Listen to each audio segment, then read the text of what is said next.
A hand shot out and knocked the coffee cup clean off the bar. It hit the floorboards and burst apart. Brown liquid spread across the wood. A woman laughed, loud and sharp, and 3 others laughed with her. An old dog lifted its head from the floor and growled low. A boot heel came down inches from its paw on purpose. The dog didn't move. The man on the stool didn't move either. He just looked at the mess, then at the woman, and said nothing. She leaned in close and told him he smelled like a barn. She told him to crawl back to whatever hole he came from. That man was Silas Kettering, and in about 1 minute, every person in that saloon would wish they had never opened their mouths. What Silas said next stopped the whole crowded room stone cold. Stay with me on this one. The Bent Nail Saloon in Cheyenne wasn't the kind of place folks dressed up for. It was rail men and drovers, cowhands coming off 3 weeks on the trail with the dust still baked into their collars. You came in, you got a drink, you got warm, and you got out. Nobody bothered anybody. That was the whole arrangement, and it had held for years, because the men who drank there had already used up all their fight out on the range and had none left over for each other. Silas Kettering had been coming to that same corner of that same bar for going on 9 years. Same stool. Coffee, not whiskey, most nights. He was a big man once, and he was still broad through the shoulders, but time had bent him some, gray in the beard. Hands like old rope, thick and scarred from a life of fence wire and branding irons. His coat was worn through at both elbows. His hat had a sweat line you could read like the rings of a tree, and at his boots, curled up tight against the cold coming under the door, was a blue heeler named Juniper. That dog was near 14 years old and mostly deaf, and she went nowhere Silas didn't go. To look at him, you'd have said here's a broke-down old drover with maybe $2 to his name and nothing left to do but keep his cup full and his dog warm. That's exactly what most people said. That's exactly what they figured. And Silas let them figure it. He never once corrected a soul. He was a quiet man, and he'd learned a long time back that a quiet man hears everything, and a loud man hears nothing but himself. He'd sat in that corner long enough that the regulars stopped seeing him at all, the way you stop seeing a coat rack or a stove. And that suited him fine. A man who blends into the wall gets to watch the whole room. Now, on this particular night, the front doors swung open, and in came a different kind of crowd altogether. Cordelia Vane walked in like she owned the floor she was standing on, and in a way, her family nearly did. The Vanes ran cattle across half the territory. Big house, big money, big name. She had on a traveling dress that cost more than most men in that room made in a year, and she wore it like armor. 3 friends trailed behind her, all silk and feathers, all giggling at some joke that hadn't been funny the first time. They'd come in off the eastbound train, killing an hour before the connection, slumming it in a cowboy saloon so they'd have a story to tell back home. Something to laugh about over tea. Look how the other half lives. Cordelia scanned the room the way a person scans a barn for the cleanest place to step. Her eyes passed over the rail men, passed over the card table, and landed on Silas. She smiled, not a kind smile. "Well," she said, loud enough for the whole bar to hear, "look what the trail dragged in." Her friends laughed on cue. Silas didn't turn around. He lifted his cup and took a slow sip. That seemed to bother her. Women like Cordelia, they don't mind being hated. What they can't stand is being ignored. She crossed the floor, boots clicking, and planted herself right at his elbow. Up close she could smell the trail on him, and she made a show of it, waving a gloved hand under her nose. "My goodness," she said, "do they let anything in here?" "They let you in," Silas said, quiet, not even unkind, just true. The friends went, "Ooh." Cordelia's smile tightened. "You know who I am," she said. "No, ma'am, can't say I've had the pleasure." "That's the trouble with your kind." She leaned an elbow on the bar, looking him up and down like he was livestock at auction. You've spent so long staring at the back end of a cow you wouldn't know a lady if she sat in your lap. Bet you've been sitting here all night just enjoying the view. Is that it, old man? Enjoying the view. The whole corner of the room heard it. A couple of the rail men glanced over. One of them started to get up, and Silas caught his eye and gave the smallest shake of his head. "Sit down. This is fine." He set his cup in its saucer. And here's the thing about Silas Kettering. In 9 years at that bar, nobody there had ever heard him raise his voice. Not once. He didn't raise it now either. "The view," he said slowly, "is about what I expected." Cordelia's face went red. She grabbed his cup off the bar and knocked it to the floor, and it shattered, and the coffee ran out across the boards toward Juniper, who lifted her old gray head and growled. And Cordelia, God help her, put her boot heel down right next to that dog's paw to make it flinch. The dog didn't flinch, and Silas, for the first time all night, turned all the way around on his stool and looked Cordelia Vane full in the face. "Miss," he said, "I'd take your boot off my dog now." Something in his voice made her step back without meaning to. She caught herself, angry that she'd done it. And to cover it, she laughed again, harder, and told her friends that this old barn animal thought he could give her orders, and wasn't that just the funniest thing they'd seen all week? Here's what none of them knew. Here's what not one soul in the Bent Nail Saloon knew, except Silas himself. That worn-out coat had a story. Those scarred hands had signed papers that moved more money than the Vane family had ever seen in one place. And the thing Cordelia's daddy had been chasing for a solid year, the one deal that would finish making him the biggest cattle baron in the whole Wyoming territory, was sitting right there on that stool, drinking cold coffee, and she had just spat in its face. Silas stood up. He wasn't in a hurry about it. He was a big man, and standing, he took up more room than she'd figured on, and her 3 friends went quiet all at once the way birds go quiet before weather. And then he spoke to her again. But not in English. He spoke to her in French. Smooth, easy, unhurried French, the kind you don't fake and you don't learn from a book, the kind that rolls off a man who spent real years in real rooms far from any cattle trail.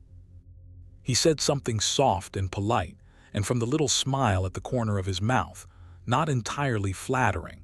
Cordelia Vane spoke French.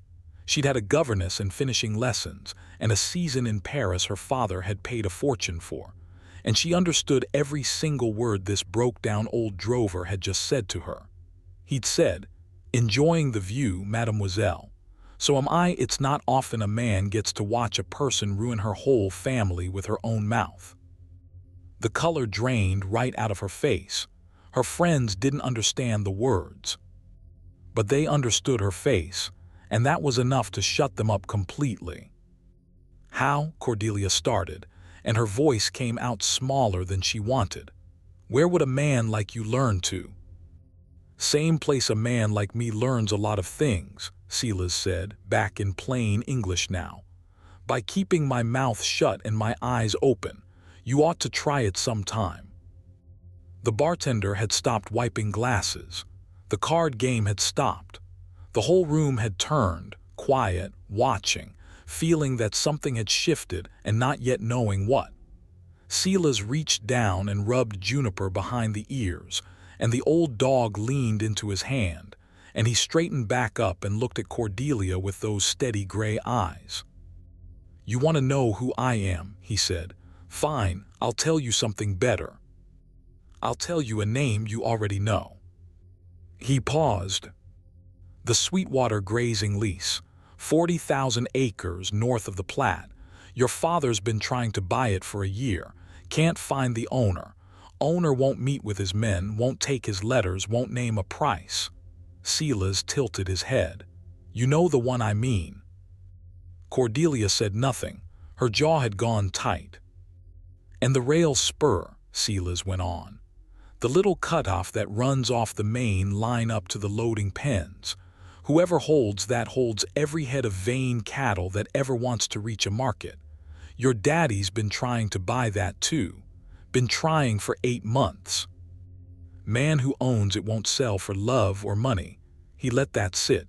You following me so far?" The bar was so quiet you could hear the wood stove ticking. "I own them," Silas said. "Both of them, the land and the rail. I'm the man your father can't find. I've been sitting in this saloon 9 years and he's had detectives crawling 3 states looking for me." A small, tired smile. "And you just poured my coffee on the floor." Nobody moved. Nobody breathed. One of Cordelia's friends made a tiny sound like a hiccup and covered her mouth. Cordelia stood there in her $1,000 dress and looked at the old man in the worn-through coat, and for the first time in her whole life she understood that she had walked into a room and picked, out of every soul in it, the one person she should never have opened her mouth to. The one man who held her family's entire future in his rope-scarred hands. She opened her mouth. Nothing came out. And then Silas Kettering did the last thing anyone expected. He didn't gloat. He didn't press it. He nodded once, polite as you please, like the conversation was finished, and he bent down and picked up the 2 biggest pieces of his broken cup off the floor and set them on the bar so the dog wouldn't cut a paw. Then he sat back down on his stool. "Sam," he said to the bartender, "pour me another, would you, and a bowl of water for Juniper." And just like that, the whole terrible weight of the moment seemed to lift. Silas turned back to the bar. He rested his forearms on the wood the way he had every night for 9 years. The bartender, shaking a little, poured the coffee. The card players slowly turned back to their game. Cordelia's friends started whispering that they ought to go, that the train, surely the train was nearly here. The danger had passed. It was over. Silas had said his piece and let it go, and Cordelia, pale and shaken, began backing toward the door, telling herself the old man had had his fun, telling herself she could still make the train and put this whole miserable night behind her and never think of it again. She was almost to the door when it opened. Both doors of the bent nail swung wide, and cold air rolled in, and a man filled the doorway wearing a coat worth 10 of Cordelia's. Behind him came a second man carrying a leather case pressed to his chest. The first man was Augustus Vane, Cordelia's father, the cattle baron himself, and he was not looking for his daughter. He didn't even see her. His eyes swept the room, hard and hunting, and they stopped dead on the old drover at the bar. "That's him," said the man with the leather case, low and fast. "That's the one from the depot photograph. That's Kettering." Augustus Vane crossed that floor in 6 long strides, and here's where it stopped being about a barroom insult. Here's where it turned into something else entirely. "Mr. Kettering," Augustus said, and his voice cracked halfway through the name. "Silas Kettering, my God, man, I've had people looking for you across 3 territories. Do you have any idea what He stopped, pulled himself together, dropped his voice. "Sir, the Union Pacific votes on the Northern Line in the morning. If I don't have the Sweetwater lease and that spur signed and filed by the time that vote happens, I lose the Northern route. I lose it to the Halston outfit, and if I lose that, sir, I lose everything. The bank calls the notes, 20 years of work, gone by noon tomorrow." The whole room was listening again. Cordelia had frozen by the door. "I know all that," Silas said, not turning around. "Why do you think I've been so hard to find?" Augustus laughed, a nervous, desperate little laugh. "Name your price, whatever it is. I've got the papers right here. My attorney drew them tonight. We can settle it this minute. You want double the market rate, triple. Say the number. I'll write it down and sign it before you finish your coffee. Now right here, I want you to hold on to something, because this is the moment the whole thing turns on. And if you've been enjoying this story, do me a favor and hit that subscribe button, because there are 100 more like it coming and you won't want to miss where this goes. All right, back to that saloon, where a rich man was begging an old drover to save his life, and hadn't yet noticed his own daughter standing white-faced by the door. Silas turned around on his stool. He looked at Augustus Vane for a long moment. Then he looked past him at Cordelia. "Your girl and I already met," Silas said. Augustus turned. He saw his daughter's face, and he read it the way any father would, and his own face went slack with a dawning kind of horror. "Cordelia," he said, "what did you do?" "Nothing," she started. "Father, I didn't." "She poured my coffee on the floor," Silas said, plain as reading a feed bill. "Called me a barn animal in front of the house, put her boot on my dog, and asked me real sweet if I was enjoying the view." He picked up his fresh cup, took a sip, set it down. "So I'll answer you the same way I answered her, Mr. Vane. There is no price. I'm not selling." The words hit Augustus Vane like a horse kick. He actually took a step back. His attorney made a strangled noise and clutched the leather case tighter. "You can't," Augustus said. "Please, Mr. Kettering." Whatever she said, she's a foolish girl. She didn't know who. "That's the whole point," Silas said, and for the first time there was iron under the quiet. "She didn't know who, she never asked who. She looked at an old man in a worn coat and decided that meant she could wipe her boots on him. And you know what, Mr. Vane, she learned that from somewhere. A girl doesn't get that ugly on her own. She gets taught." He let that land. "I've watched 100 men do the same thing in this very room. Come in swelled up with money, look right through the working folks like they were furniture. Never once did any of them think the quiet man in the corner might be the one holding the pen." Augustus had no answer. Because it was true, and everybody in that room, watching, knew it was true. His shoulders came down an inch, the fight going out of him. Silas stood up again. He walked out to the middle of the floor, slow, and Juniper hauled her old bones up off the boards and followed at his heel. And the whole saloon watched an old drover and an older dog stand in a pool of lamplight while a cattle baron waited to find out if he was ruined. "I've had money a long time," Silas said, and he wasn't talking to Augustus now. He was talking to Cordelia. "Made most of it young, out east, in rooms full of men in fine coats who lied to each other with a smile. I got sick of it. So I came out here and I bought land nobody wanted yet, and I put on an old coat and I sat in a quiet saloon and I watched. You'd be amazed what people show you when they think you don't matter." He nodded slowly. "I've watched your father's men come through here for a year, throwing money and threats around, and I let them, because I was waiting to see what kind of family I'd be handing 40,000 acres to. And tonight one of them walked in and showed me exactly. Not a hired man, not a lawyer. His own blood, his own daughter. That told me more than any letter your father ever sent."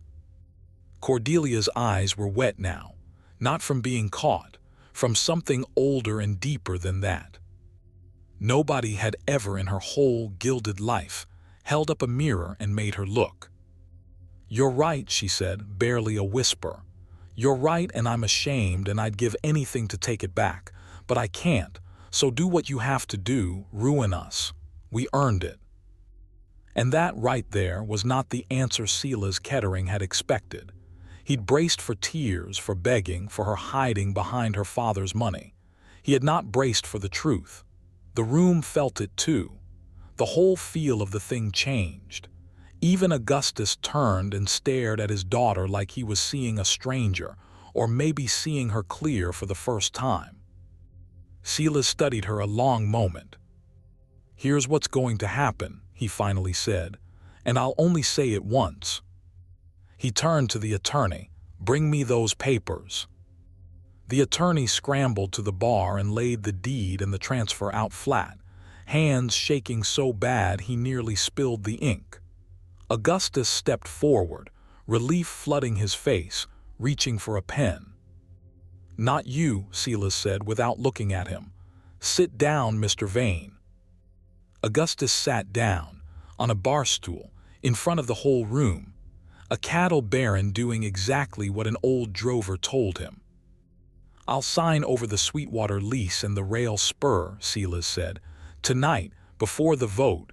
Your family keeps its empire, Mr. Vane. The bank doesn't get a dime." He let the relief start to spread across the room, and then he lifted one finger. "On one condition. One. And it isn't for you." He turned to Cordelia. "It goes in your name," he said. "Not your father's, yours, Cordelia Vane. The land, the rail, all of it. You'll hold the thing your family needs most in the world. Not because you deserve it tonight. You don't. But because the person holding that much has to learn what it costs, and the only way anybody ever learns that is by carrying it." The room made a sound, a low rolling murmur. Augustus opened his mouth to object and thought better of it. "There's more," Silas said. "You don't get to just own it from a parlor in the big house. You come out to the Sweetwater. You spend a season on it. You ride the fence line in the cold. You pull calves in the mud. You eat what the hands eat, and you sleep when they sleep. You learn the names of every man whose back holds up that fortune your father wears on his coat. And at the end of that season, if you still want to sign your name to it, it's yours, free and clear forever." He paused. "And if you decide you can't do it, if you decide it's beneath you, then it comes back to me, and I'll deed it to the men who work it. Either way, it never goes back to being a thing a spoiled girl wipes her boots on." You could have heard a pin drop. Cordelia Vane looked at that old man for a long, long time. She looked at her father, gray and small on his bar stool. She looked at the papers on the bar with her own name where a baron's ought to be. "Why," she said, "why would you do that for me? After what I said?" "I'm not doing it for you," Silas said gently. "I'm doing it for the man I was 30 years ago, who nobody ever bothered to teach. Somebody should have. I got there in the end, but I got there the hard way, and it cost me more years than I'd like to count. Maybe I can save you a few." And that's when it happened. The thing that changed everything. Old Juniper, near 14 and mostly deaf, who had growled at this woman an hour before, hauled herself up off the floor. She crossed the board, slow, on stiff legs, straight past Silas. She walked right up to Cordelia Vane, and she pushed her gray muzzle into the woman's gloved hand, and she leaned her whole old weight against Cordelia's leg, and she let out a long sigh and stayed there. That dog had never once in 14 years gone to a stranger. Silas looked down at his dog, and something moved across his weathered face that hadn't been there all night. Surprise. And under it, something softer. "Well," he said quietly, "she doesn't do that." Cordelia had dropped to one knee without even deciding to. She had both hands in the old dog's ruff and tears running clean down her face, and she wasn't hiding them anymore, wasn't the polished creature who'd walked in that door. "I'll do it," she said, not to her father, to Silas. "The season, all of it, I'll do it." "I believe you," Silas said, and he meant it. He picked up the pen. He signed his name to the transfer, slow and careful, 40,000 acres and a railroad in the loops and lines of it, and he turned the paper around and set the pen in front of Cordelia. She signed with a shaking hand, right below his. The attorney blotted it and filed it in his case like it was made of glass, and just like that, before a saloon full of stunned rail men and cowhands, the Vane Empire was saved and remade in a single night, and it belonged to a woman kneeling on a barroom floor with a dog's head in her lap. Augustus Vane stood up off his stool. He walked over to Silas, and he put out his hand, and there were tears in the old baron's eyes too. "I don't have the words," he said. "Then don't use any," Silas said and shook his hand. "Just don't undo what she's about to become. That's the whole price. You let her carry it." Augustus nodded, and for once in his hard life, he had nothing to say. Silas walked back to the bar and finished his coffee standing up. Then he whistled low, and Juniper reluctantly left Cordelia's side and came to his heel, and the old drover put his worn hat back on his head and turned toward the door. "Mr. Kettering," Cordelia said, rising, "the Sweetwater, when do I start?" Silas paused in the doorway. He looked back at her, and there was the smallest smile at the corner of his mouth, the same one from when he'd spoken French an hour before, but warmer now. "Snow's coming Thursday," he said. "Bring gloves that'll actually work. Leave the silk ones home." And then softer, "I'll be there. It's my land you'll be learning. I'll teach you myself." And he stepped out into the cold with his old dog, and the doors swung shut behind him. That winter was the hardest of Cordelia Vane's life. Nobody who knew her before would have believed she lasted a week, and to tell the truth, neither did she. The first month, her hands cracked and bled from the cold and the rope. She got thrown from a horse into a frozen creek and had to walk 2 miles back to the bunkhouse soaked through, and not one of the hands offered to carry her, because that's not how it worked out there, and she learned that lesson too. She learned there's no Baron and no lady out on the range in January. There's only the ones who show up and the ones who don't. She pulled her first calf at 3 in the morning in a sleet storm, up to her elbows in it, crying and cursing, and when that calf drew its first breath and staggered up onto its legs, she sat back in the mud and laughed like she'd never laughed in a ballroom in her life. Silas was there the whole season, just like he said. He didn't go easy on her, and he didn't need to. He worked beside her, quiet, watching, the way he watched everything.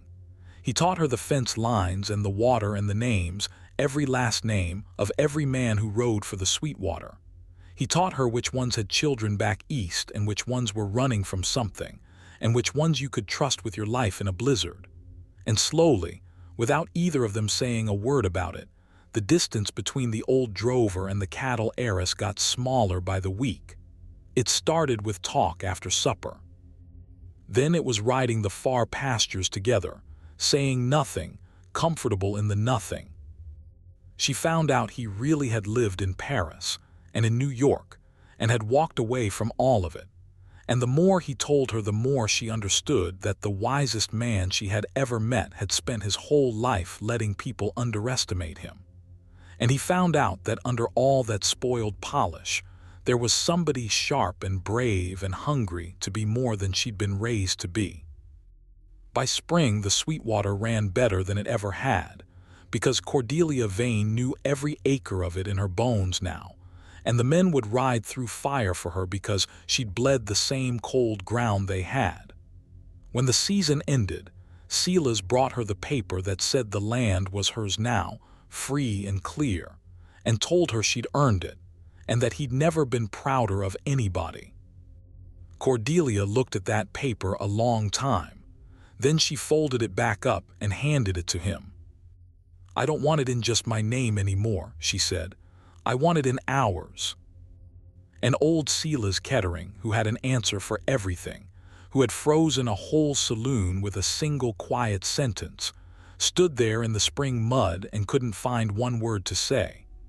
They were married in the fall, out on the Sweetwater, under an open sky, with the hands standing witness in their good shirts and Augustus Vane crying openly in the front row.